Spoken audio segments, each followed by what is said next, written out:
बताता है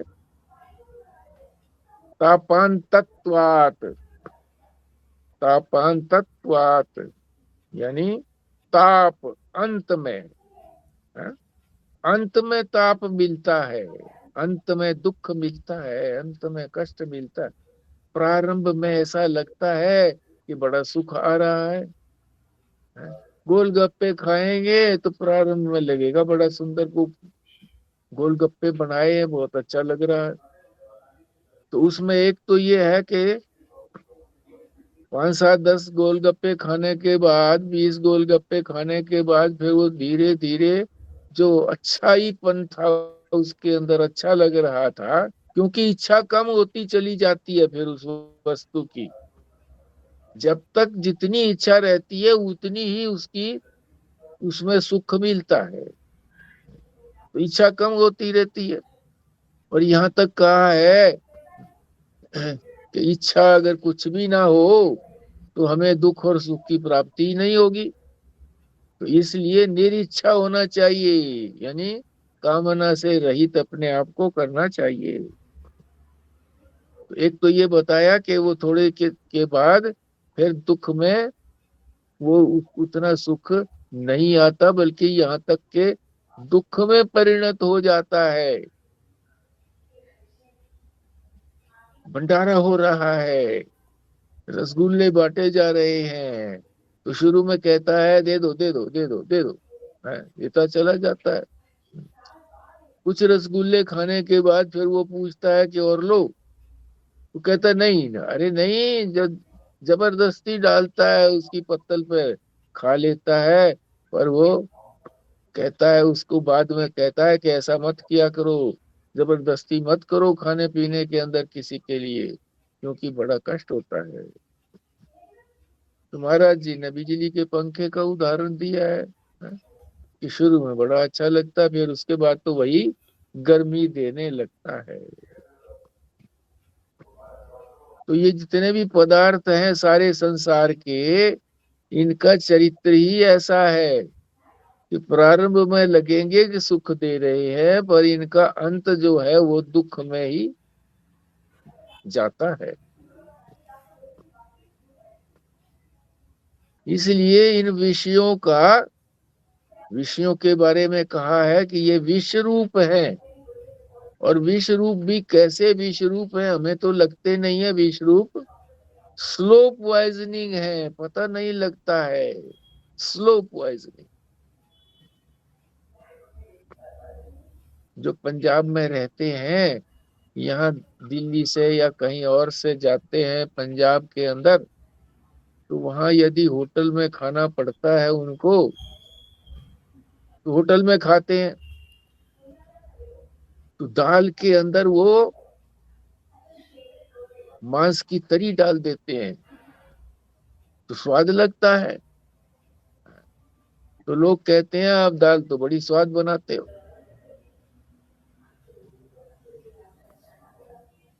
तो दीर्घ काल के बाद पता लगता है कि ये तो हमारे धर्म को ही भ्रष्ट कर रहे थे। तो विषय जो है ये स्लो पॉइजनिंग है, पहले स्वाद लगेंगे, बाद में फिर बड़ा अपने अंदर गिलानी होगी कि ऐसा क्यों खाया, ऐसा क्यों खाया।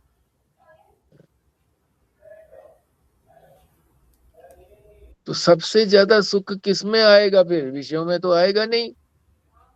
तो अपना जो स्वरूप है, अपनी जो आत्मा है, प्रत्यग आत्मा, मैंपना, इससे कभी भी आदमी ऊबता नहीं है।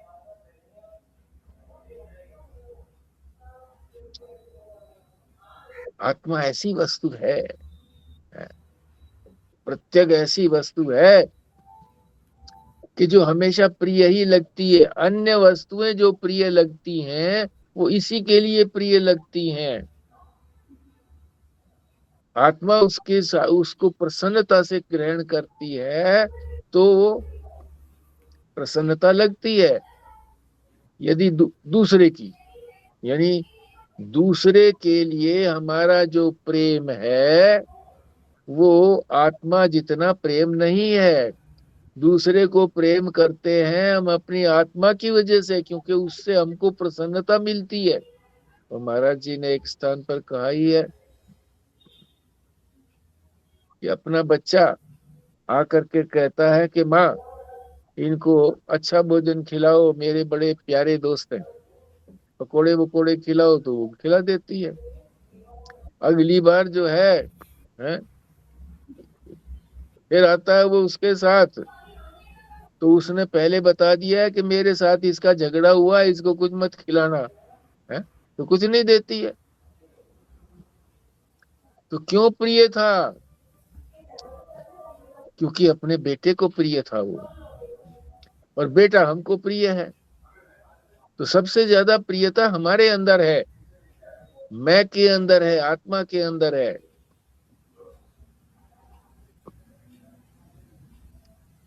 और ये जो प्रीति है ये हमेशा वैसी ही बनी रहती है, इसमें कभी कमी आती नहीं है।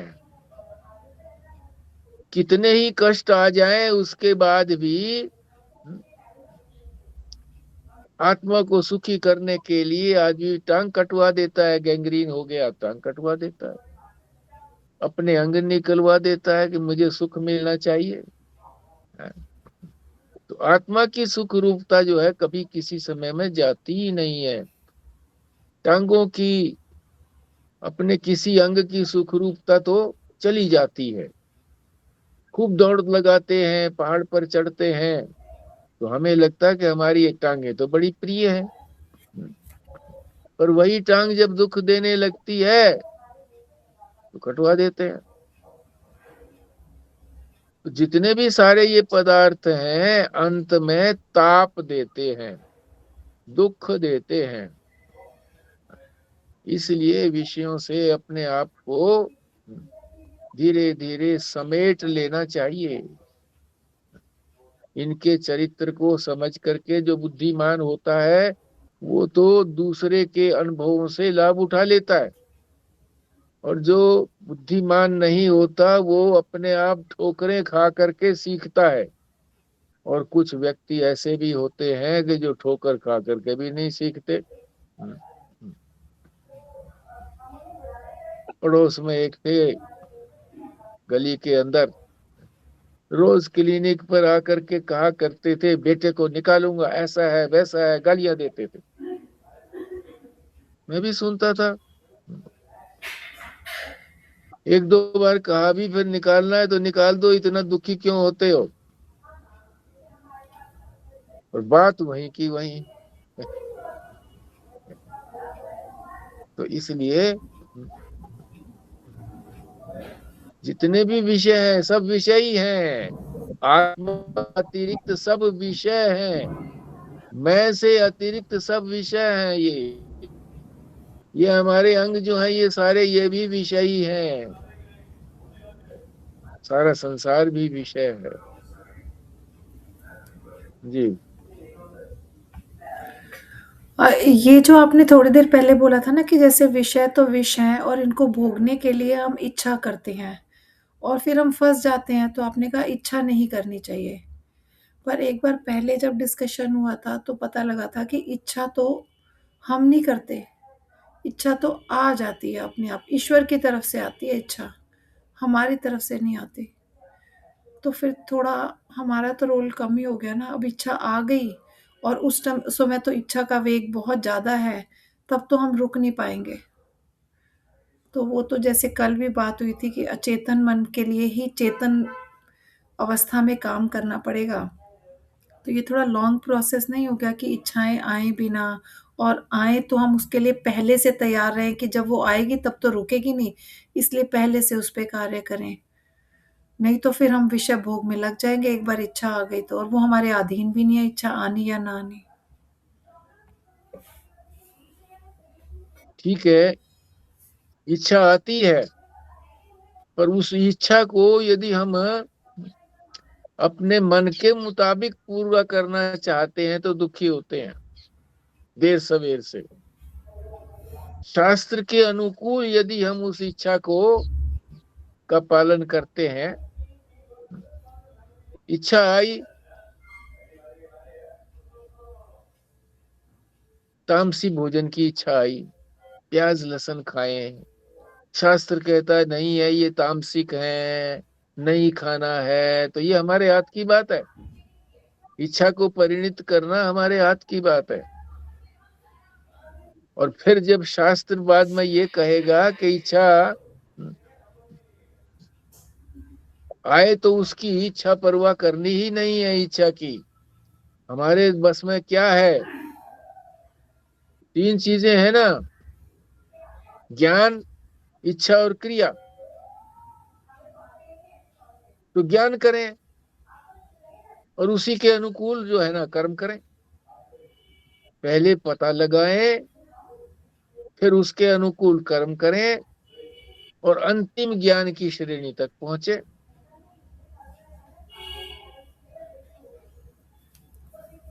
तो शास्त्र जो है वो संसार के पदार्थों की इच्छा का ही को ही निषेध करता है। परमात्मा को जानने की जो इच्छा है उसका निषेध नहीं करता। परमात्मा को जानने की इच्छा तो ये सोचें कि भी ये इच्छा आई तो परमात्मा की तरफ से आई। परमात्मा को क्यों ना जाने हम, परमात्मा की ही क्यों ना इच्छा करें। ये उसने हमारे लिए एक निमंत्रण भेजा है इच्छा का, कि हमें ये पता लगे कि ये इच्छा तुम्हारी किसके पास से आई है, ताकि हम उसी का चिंतन करें, उसी तरफ जाने का प्रयास करें। जी। ये इच्छा भी जो है ना जी, पूर्व पूर्व के संस्कारों की वजह से जो है आती है। और ये बात ठीक है भी, इच्छा आने के बाद फिर अपने विवेक से उसमें प्रवृत्त होना है या नहीं होना है। फिर आपने बनाया कि बताया कि परमात्मा के विषय की इच्छा हो तो प्रवृत्त हो। और इससे पहले इसमें भी बताया कि जब हम जाते हैं कि महात्मा के पास अपनी कामना से जाते हैं कि भी कामना की पूर्ति हो जाए, और जब कामना की पूर्ति होने के बाद भी दुख मिलता है, तब ये सोचते हैं कि भाई ऐसी कोई चीज हो जो ऐसी जिज्ञासा, तब होती है ऐसी जिज्ञासा कि जी हमको वो ला बताओ जिससे कि आंतरिक दुख की निवृत्ति हो।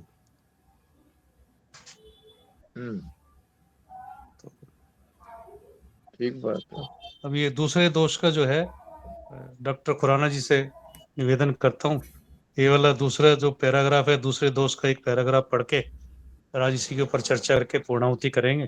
बड़ा गूढ़ विषय है, इसको थोड़ा ध्यान से पढ़ना पड़ेगा। और आगे के भी प्रश्न जो है अगर पहले से पढ़ के रखें तो थोड़ा जल्दी स्पष्ट हो पाएंगे। जी। दूसरा दोष कहा अनित्यत्वात्। जितने बाह्य पदार्थ हैं वे सब अनित्य हैं, इसलिए उनसे एक ना एक दिन अपना वियोग अवश्य भावी है। कोई भी चीज होगी वह नष्ट हो जाएगी और आत्मा स्वरूप से नित्य होने के कारण एक जैसा बना रहता है।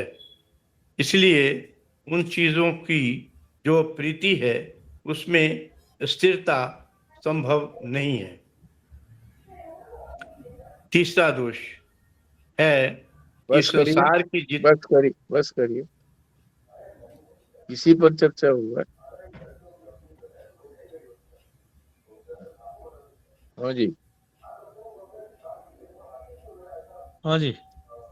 ये दूसरा अनित्य वाला, पहले वाला जो तत्व तातांतवाद था, पहले जो किया था तापांतवाद, अनित्यवाद, आत्मार्थवाच, ये जो तीन जो दोष की बात हुई थी, तो पहले तापांतवाद पर बात हुई थी करके, अभी अनित्यवाद पर है।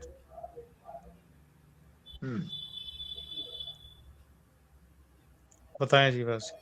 हाँ जी, नित्य और अनित्य। सबसे पहले जब विवेक के लिए कहा जाता है, धर्म का बहुत करने के बाद फिर विवेक की तरफ जाता है आदमी। फिर बाह्य जो साधन है, विवेक, वैराग्य, षट संपत्ति और मुमुक्षा, तभी उसमें जिज्ञासा होती है। बाह्य जो साधन है कि जिसके लिए मैं ये सारे धर्म कर रहा हूँ, फिर ये जिज्ञासा हो रही है कि वो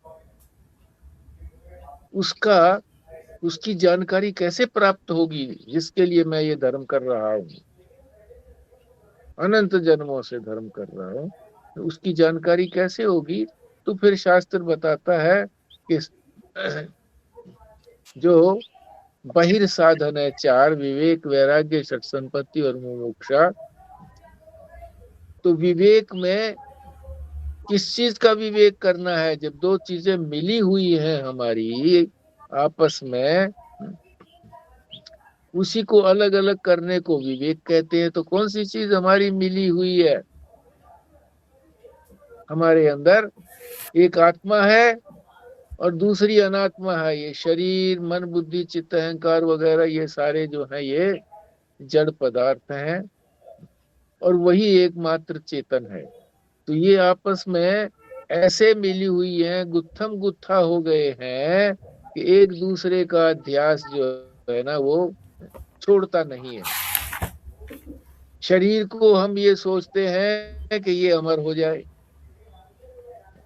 तो शरीर अमर होने वाला है नहीं। आत्मा अमर है। आत्मा को हम सोचते हैं कि मैं मर जाऊंगा। आत्मा का मतलब मैं मर जाऊंगा। जो मरने वाली नहीं है चीज उसको को सोचते हैं मर जाएंगे, और जो मरना ही है जिसने, उसके बारे में कि ये बनी रहे। तो विरोधी बातें दोनों सोचते हैं हम इसी प्रकार से। तो इसी प्रकार से कहा है विवेक का क्या तात्पर्य है? नित्य और अनित्य। जो हमेशा रहने वाली वस्तु है उसको कहते हैं नित्य, तो वो है आत्मा। और जो हमेशा नहीं रहती है, धीरे धीरे परिवर्तित होकर के, विकृत होकर के नष्ट हो जाती है, वो है अनित्य। तो अनित्य कौन से हो गए? ये सारा संसार जो है अनित्य है, क्योंकि ये क्षण क्षण में बदलता है और धीरे धीरे बदलते बदलते नष्टता को प्राप्त होता है। तो इन दोनों को अलग अलग करना है। इसी को कहते हैं अनित्यत्वात्, यानी अनित्य जो वस्तुएं हैं उनको छोड़ना है। वो सब अनित्य है, सारा संसार अनित्य है। तो धीरे धीरे करके पहले संसार से वैराग्य करना है, फिर जिसके साथ मैं अधिक चिपका हुआ हूँ शरीर के साथ, उसके साथ भी वैराग्य करना है, क्योंकि ये भी धीरे धीरे बदलता है। देखा ही हमने उत्पत्ति से मृत्यु तक कितने परिवर्तन इसमें आए, और अवस्थाएं भी इसी तरह से, जो इसको अवस्थाएं होती हैं जागृत, स्वप्न, सुषुप्ति, ये भी परिवर्तित होती रहती हैं। जगे, पहले जगे हुए हैं, फिर सोते हैं, स्वप्न आता है या सुषुप्ति भी आती है, और स्वप्न आता है तो फिर उसके बाद सुषुप्ति आई, सुषुप्ति के बाद फिर जगे या स्वप्न के बाद जगे, एक ही बात है। इसी क्रम से ये चलती रहती है। ये हमारा शरीर भी इसी तरह से है। तो इससे हमको वैराग्य करना है, वियोग करना है, क्योंकि ये चीजें तो हमारी कभी न कभी हमें वियोग में रुलाएंगी। मित्र जो हमारा बहुत प्रिय होता है, आता है तो बड़ी प्रसन्नता होती है, जाता है तो रोते हैं, भाई अभी तू जल्दी जा रहा है।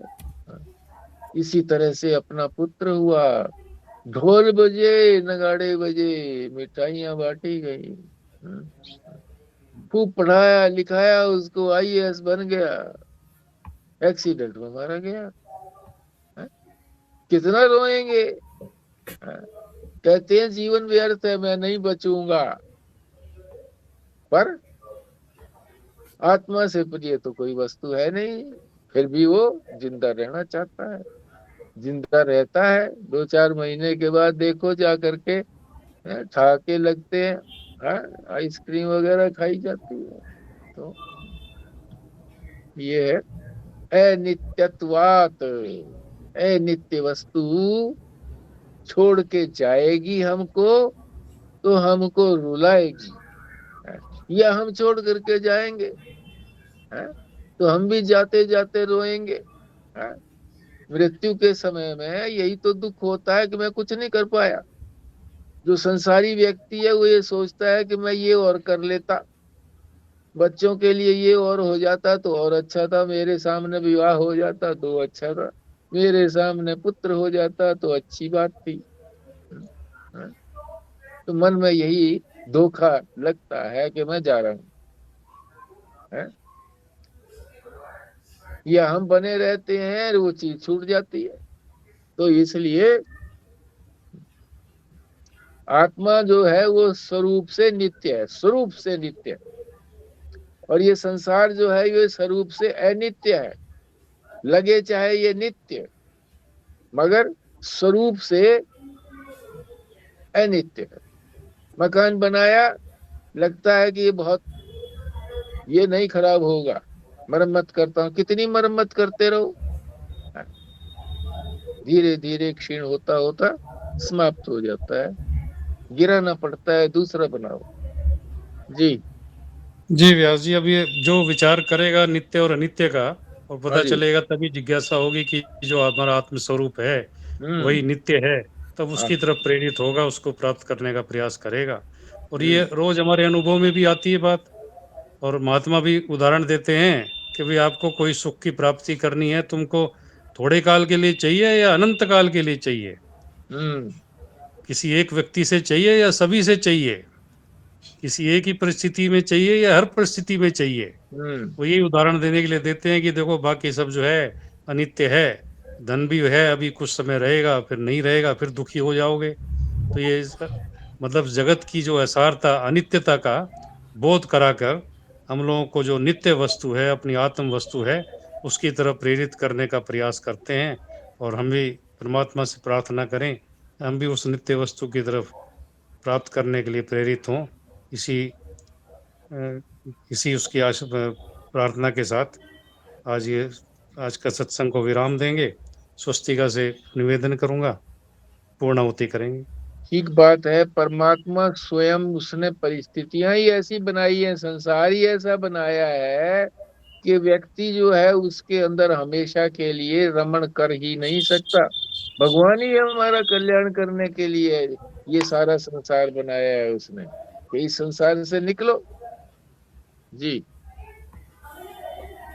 हाँ जी। ॐ पूर्णमदः पूर्णमिदं पूर्णात् पूर्णमुदच्यते पूर्णस्य पूर्णमादाय पूर्णमेवावशिष्यते। ॐ शान्तिः शान्तिः शान्तिः। नारायण नारायण। नारायण नारायण। नारायण।